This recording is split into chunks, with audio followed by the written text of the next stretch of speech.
So this is the layout of 3 large wooden posts. And when the pine charcoal was carbon dated, they found that it was 10,000 years old. So that's way older than Stonehenge. Getting back in the seat, getting back in the game. I know it's been a minute, but welcome back.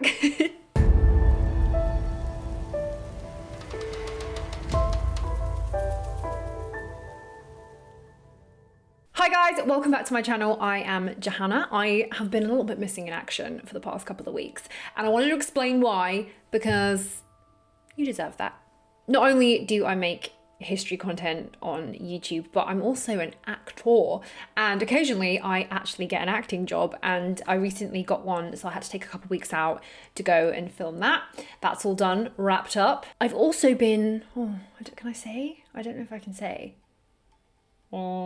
Let's just say I've been having talks with certain other ancient history goats about doing a possible live event together. And so we've been in meetings about that, and we're trying to pull together some kind of live event where you guys can come down and be with us in the room, and we can talk ancient histories and ancient mysteries and ancient technology, and we get to meet you guys and answer your questions in person. So there's been lots of like behind the scenes plannings of that, and hopefully we'll be able to announce the details soon. But that's kind of where I've been, and I decided to come back and first of all just research what I've missed, because things develop and get discovered more than you think in this part of the internet. So I had a little look about like recent discoveries that have come to light, and oh my god, it's very cool. Settle down, get yourself a beverage, and we're gonna chat. Back into the old archaeology armchair, as it were. I was doing a bit of research about what I've missed since I've been away, and turns out Stonehenge, like the history of Stonehenge, has been updated.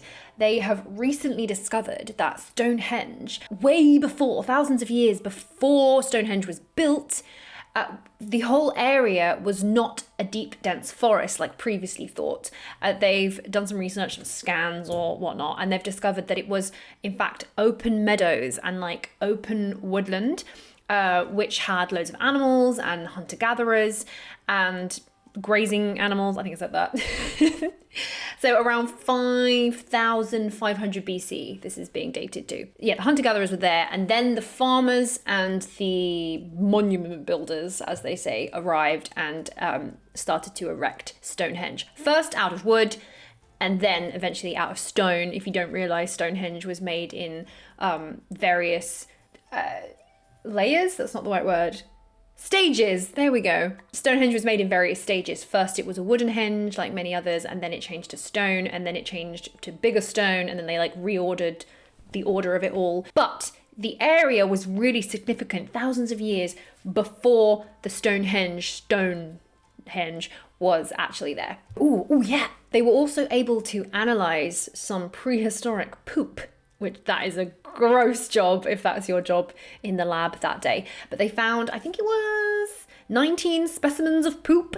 5 of them, 1 human and 4 animal, contained parasitic worms, which you get from eating raw cow's lung or undercooked cow's lung. So somebody was having a real bad barbecue at Stonehenge around 2500 BC, and they must have had a bad time, because the poop is still there and it's been analysed. Imagine you do a poo, and then literally like 4,000 years later, some scientist is analysing that poo and they can tell what you had for dinner. They know that you undercooked that barbecue. How embarrassing. History with Kaylee has a video on her theory, because we've discussed this a lot.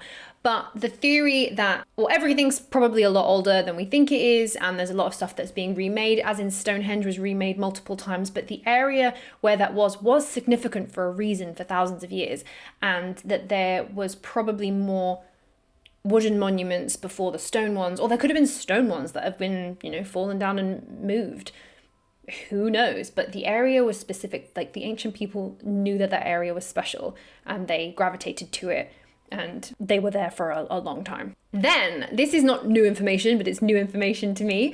There is something pretty cool in the Stonehenge Car Park that gets really overlooked. This is in the Stonehenge Car Park and it looks like absolutely nothing, but actually it's marking some, wait, is it this way? It's marking some very specific points. So when they were like excavating for the car park at Stonehenge, they found these 3 kind of like potholes, which contained, I'm so excited, I forgot what. Right, measuring about 1 meter across, these discs marked one of the most interesting and least understood phases of the development of Stonehenge.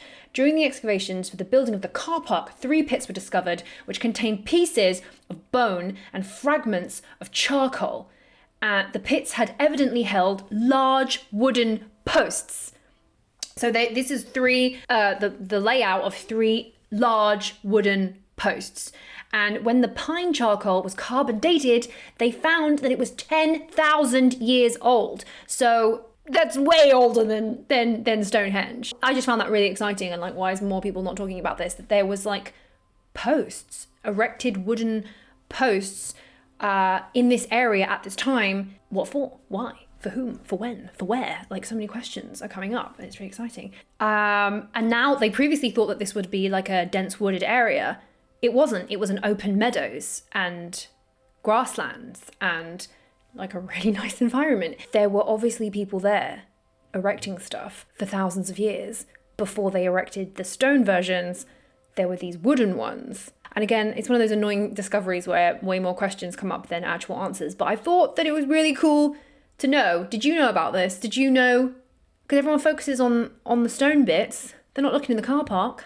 I want to go to Stonehenge Car Park and check out these things. I like that they've left it as well. They've left it, I keep pointing the wrong way. They've left it so that you can see, but that really doesn't do any justice to the history of that. That is one of the oldest. Also, if you found that, why would you then keep the car park? Wouldn't you like preserve the area in case there was more structural things to find underneath? That is a madness. That's really annoying actually. That's really annoyed me. Why would you build a tarmac car park over one of the most amazing pieces of prehistoric British history? Well, so massive eggs in Australia. If you eat eggs for breakfast, you're going to want to listen to this.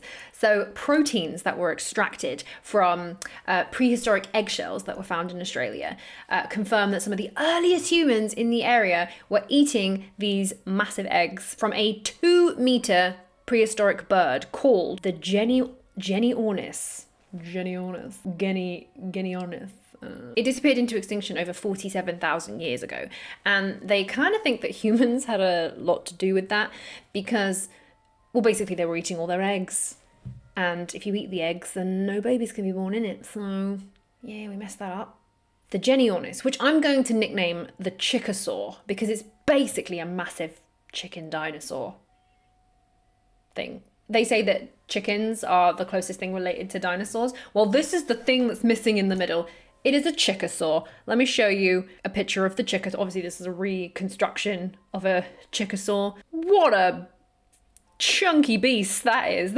Fossil records show that the Genyornis Chickasaur stood over 2 meters tall, weighed between 220 and 240 kilograms, and laid melon-sized eggs of around 1.5 kg. It was among the Australian megafauna to vanish a few thousand years after humans arrived. I mean, that's pretty cool. Like, let's have a look. Oh, here we go. Here's like a little human versus Chickasaur diagram, assuming that a human is 1.83 meters. Oh, here we go. Oh, that one says it's 10 feet tall. I mean, who knows? That's a massive bird. I wonder if you could ride them.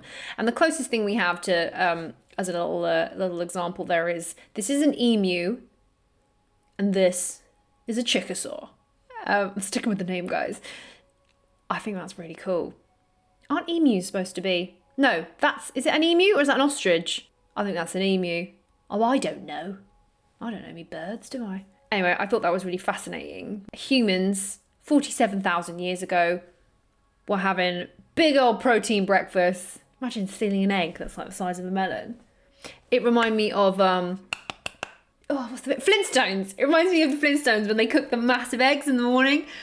Oh, I love that movie. That really made me want to live in dinosaur land. But humans kind of did, really. I know we didn't actually live with the dinosaurs, but, you know, rocking around in a world where they exist and you got to run away from them. I mean, wow. This actually video is getting kind of long now, so I think I'm going to pause there and...